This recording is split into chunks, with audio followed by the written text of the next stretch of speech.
costs are up for a lot of reasons. The upfront fees are substantially higher. Labor is up because there's a labor shortage. The demand is high for homes, so that drives the prices up as well. The challenge that has been important to me, and I don't know how to fix it, is how to attain like an affordable house. I'm not even sure how to define that anymore. As far as affordable housing anywhere, that's Correct. just a difficulty. Yes, I mean, it's a healthy community requires to have employees and shops, and people need to live where they work, and that's getting harder and harder for the locals to afford their own area. And unfortunately, after years of being on committees and all kinds of different things, I still can't give you an answer of how to solve that problem. So do you think part of that problem is workforce, just finding people in the trades to be able to have enough workforce to produce a house, or so produce more houses so you could get to a certain price point? Or do you think it's lack of or the cost of supplies that is driving the cost of homes up, or what is it? I think it's all of the above. Materials, of course, are up substantially. To give you some idea, the first house we built in North Bonneville sold for $143,000. No. That same house was resold last year for $310,000. Jeez. So that gives you an idea of what we're dealing with. There is no question there's a labor shortage because there's a high demand for new construction throughout the Northwest.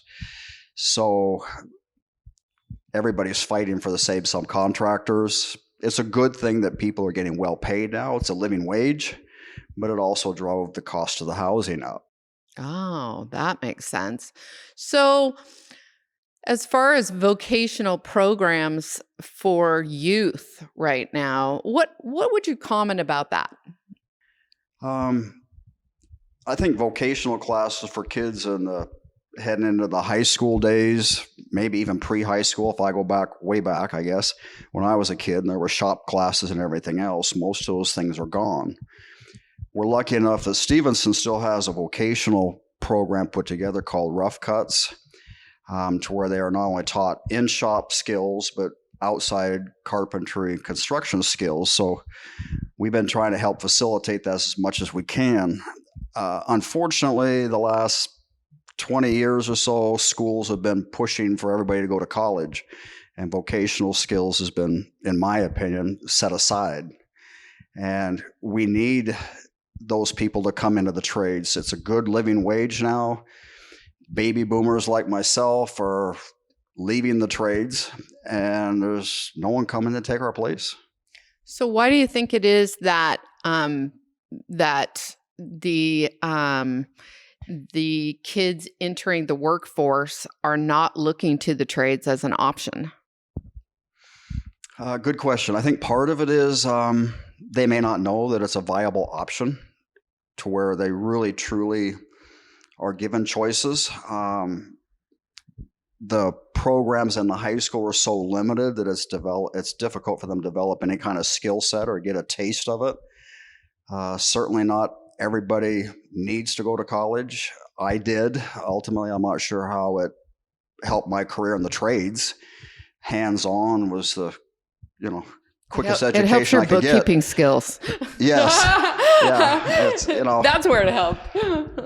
Skin knee policy, whatever you want to call it. You make mistakes and you move your skill set forward. Uh-huh. I'm starting to see a trend where more people are becoming aware that it's a viable trade and you can make a very good living as a carpenter, a plumber, electrician, pick one. They're well paid today. So would you say that the people entering the construction workforce, do they have to go to a trade school, or how does that really work? Or do they just jump on a program with a union or with a construction company like yours, or how does that work? I think they have all those choices. There's plenty of trade schools. They're paid well to even take some of the classes, and there's people waiting to hire them. I don't see much of what was going on when I was younger, where you just cruised the neighborhood and asked for a job and learned it from the ground up. I think part of that is mindset of what the youth are looking for today in terms of work, and they may just not be interested in what we do because it's hard work, and it's not always conducive to great weather or easy on your body or whatever, but it's satisfying. And I tried to teach my kids years ago, it may not be necessarily the trade you want, but if you can work with your hands, you'll always get to eat. Well, that's a good point. You'll always have the ability to have a job. And the second part of that is if you have some skill set that we could never afford to hire ourselves to do the work we know how to do. So if you know how to do it, you can also save a lot of money on your projects at home. Oh, so you do your own projects and then you save money because you can hire yourself, basically, or absolutely, or help your friends or your neighbors. Right. Yes. So that being said, is as far as, do you feel like the people that are entering the construction workforce is there a passion there for it? I mean, it seems to me that there was a passion there for you. You found a niche where you really enjoy it. And do you think that's a reason why we're kind of missing people going into it, because they don't understand the ability to work a passion? I think that's probably true. And they're not given the opportunity to see if they even like it. 'Cause if you look at the rules today, you can't even let a 17-year-old on a 6-foot ladder. So the time for them to learn if they like something a lot of times when they're younger, where they can get a taste of it and then maybe go into the classes to learn the skill.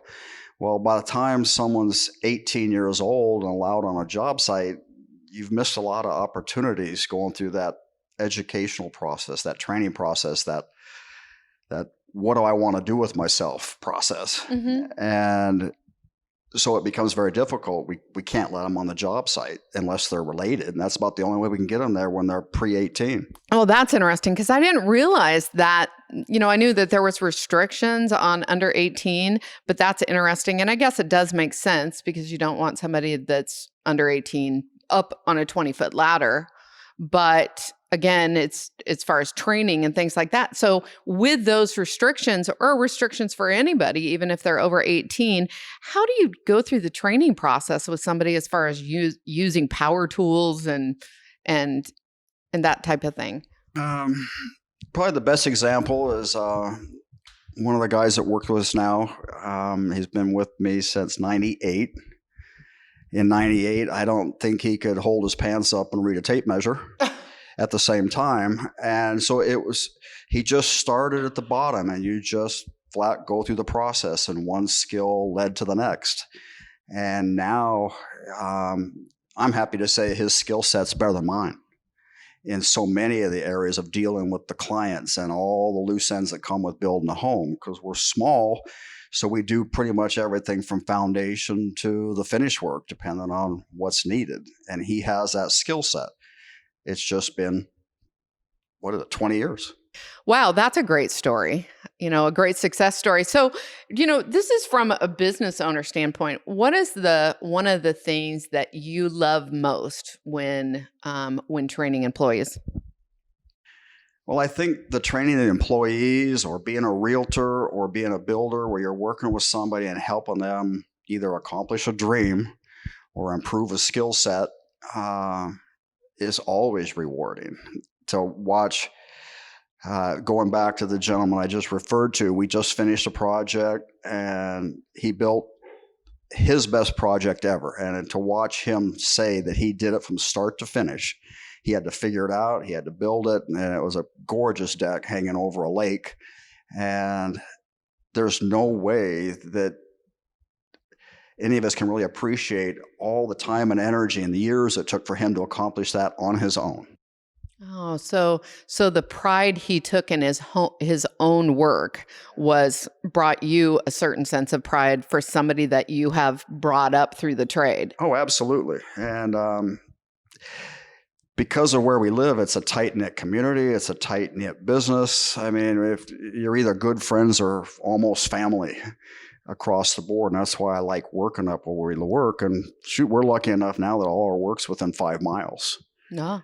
And there's you're starting to see a lot of other builders come up here, subcontractors. So things are growing, and hopefully we can keep it going. The problem, ultimately, going back to maybe the first part of our conversation, is housing, and the shortage thereof is the availability of land to build on at an affordable price. Oh, so, in your estimation, how does that work when somebody's looking at a lot and they need to estimate the cost of the lot as it relates to the cost of the build? I think I've heard in the past, maybe it's 20% or 25% the cost of the lot needs to be compared to the cost of the house.